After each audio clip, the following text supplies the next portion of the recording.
জগন্নাথ মন্দিরের কথা শুনলেই যেই জায়গার কথা সবার প্রথমে আমাদের মাথায় আসে তা হলো পুরী। কিন্তু আমাদের এই শহর কলকাতাতেও রয়েছে পুরীর মন্দিরের আদলে নির্মিত আরও এক জগন্নাথ মন্দির, যা এখনও হয়তো অনেকের কাছেই অজানা। আজকের পর্বে আমরা ঘুরে দেখব এই সুন্দর মন্দিরটি। প্রিন্সেপঘাট স্টেশনে ট্রেন ঢোকার সময় আকাশের দিকে তাকিয়ে খানিক চিন্তায় পড়েছিলাম, কারণ সঙ্গে ছাতা নেই।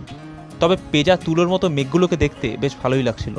আর এই দৃশ্য দেখতে দেখতেই মিনিট পাঁচেকের মধ্যেই পৌঁছে গেলাম খিদিরপুর স্টেশন। সকাল 10:08 এই মুহূর্তে এসে নামলাম আমরা খিদিরপুর স্টেশনে। সকালবেলা যখন বাড়ি থেকে বেরিয়েছিলাম তখন খুব বৃষ্টি হচ্ছিল, বাট এখানে আকাশ পরিষ্কার আছে।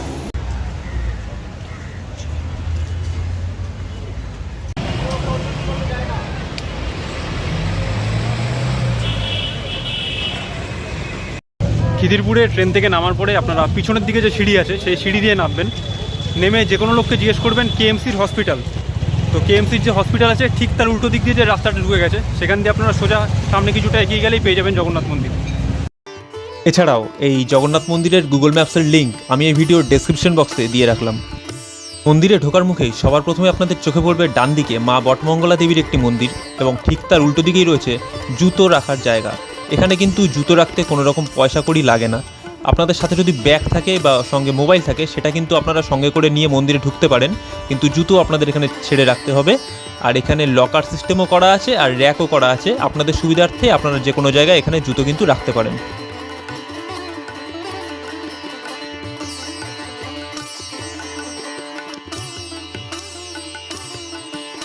মন্দির প্রাঙ্গণে ঢোকার পরে আপনারা বাঁদিকে দেখতে পারবেন পূজা সামগ্রী এবং ভোগের কাউন্টার। এইখান থেকে আপনারা আপনাদের মন মতো পূজা দেওয়ার সামগ্রী কিন্তু কিনে নিতেই পারেন।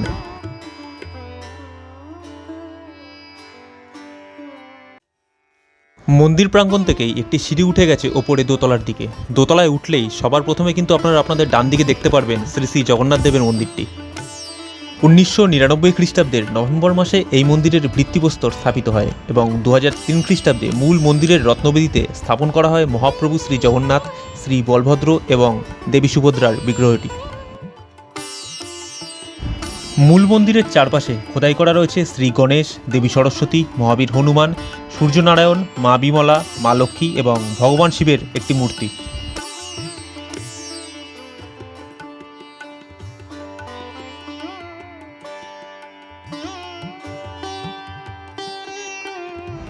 জগন্নাথ দেবের মূল মন্দিরের চারপাশে কিন্তু রয়েছে আরও বেশ কয়েকটি ছোট ছোট মন্দির।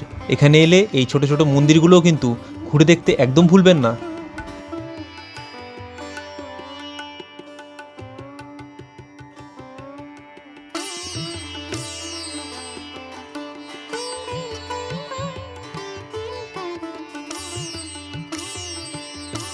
সুপরিকল্পিত এই মন্দিরটি সপ্তাহের সমস্ত দিনই কিন্তু ভক্তদের জন্য খোলা থাকে, তবে দর্শনের সময় সকাল 6টা থেকে দুপুর 1টা এবং বিকেল 4টা থেকে রাত্রি 9টা। প্রতিদিন সূর্যাস্তের সময় এখানে সন্ধ্যারতি হয়। ভোগ নিবেদন করা হয় প্রতিদিন দুবার, বেলা 12:30টায় এবং একবার রাত 8:30টায়।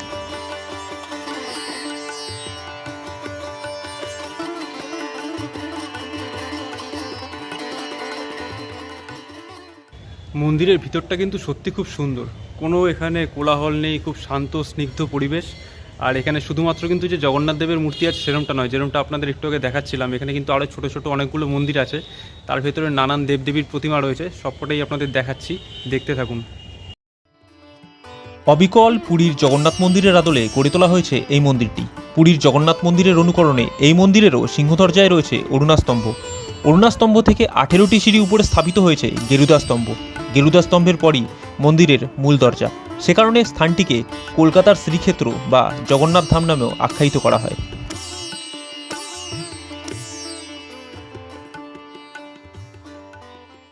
এইখানে কিন্তু মহাপ্রসাদেরও ব্যবস্থা আছে, কিন্তু আজকের তারিখ হচ্ছে 15ই জুলাই 2024। এই মুহূর্তে আজকের ডেটে কিন্তু এখানে মহাপ্রসাদ বন্ধ আছে। আমি তলায় এখানে যে কাউন্টার আছে ওখানে জিজ্ঞেস করেছিলাম, তো একজন সেবায়েত ছিলেন, উনি বললেন যে এই মুহূর্তে এখানে মহাপ্রসাদের সমস্ত কিছু আয়োজন বন্ধ আছে।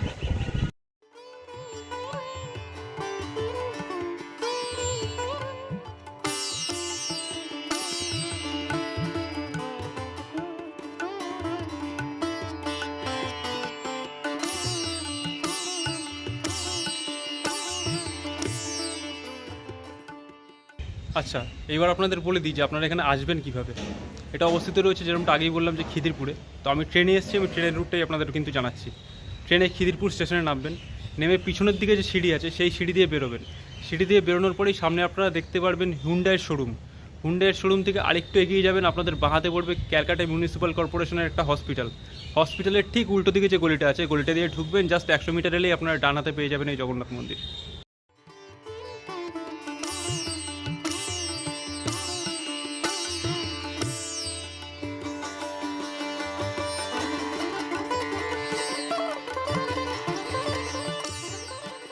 মন্দিরের নিচটা আমি ঠিকভাবে এখন ঘুরে দেখাতে পারলাম না, কারণ সেখানে প্যান্ডেল করা রয়েছে।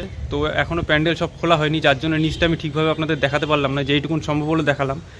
আশা করি আপনাদের ভিডিওটা ভালো লেগেছে। যদি ভিডিওটা ভালো লাগে একটি লাইক করে দেবেন এবং চ্যানেলটির পাশে থাকার মনে করলে কাইন্ডলি প্লিজ চ্যানেলটি সাবস্ক্রাইব করে নেবেন। আপনাদের একটি লাইক, একটি সাবস্ক্রিপশন কিন্তু আমার কাছে সত্যি খুব গুরুত্বপূর্ণ। এরকম কলকাতার মধ্যে আরও ছোট ছোট বিভিন্ন জায়গায় আমি যাব এবং সেখানকার ভিডিও নিয়ে ফিরবো আপনাদের সামনে। দেখতে থাকুন, সঙ্গে থাকুন।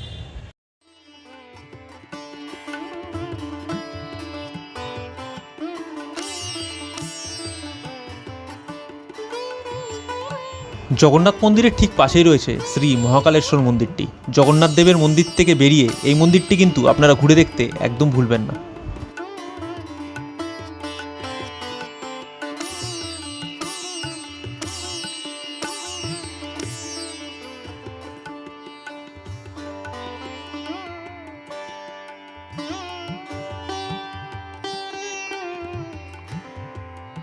এই মহাকালেশ্বর মন্দির ঢোকার মুখেই আপনারা বাঁদিকে দেখতে পারবেন শ্রী গণেশের একটি মন্দির এবং আপনাদের ডান হাতে পড়বে শ্রী হনুমানজির একটি মন্দির।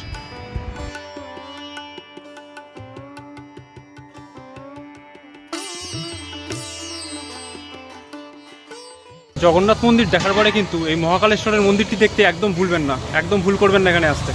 মন্দিরের, জগন্নাথ মন্দিরের ঠিক বা পাশেই রয়েছে এই মন্দিরটি। খুব ভালো লাগলো দেখে। তো যাই হোক, আজকের মতো ভিডিও আমি এখানে শেষ করছি। যদি আপনাদের ভালো লাগে নিশ্চয়ই কমেন্ট করে জানাবেন। চ্যানেলটির পাশে থাকার মনে করলে অবশ্যই সাবস্ক্রাইব করবেন এবং লাইক করবেন। আজকের ভিডিও এখানে শেষ করছি। দেখা হচ্ছে খুব শিগগিরই নতুন কোনো জায়গা থেকে নতুন কোনো পর্বে। ভালো থাকবেন।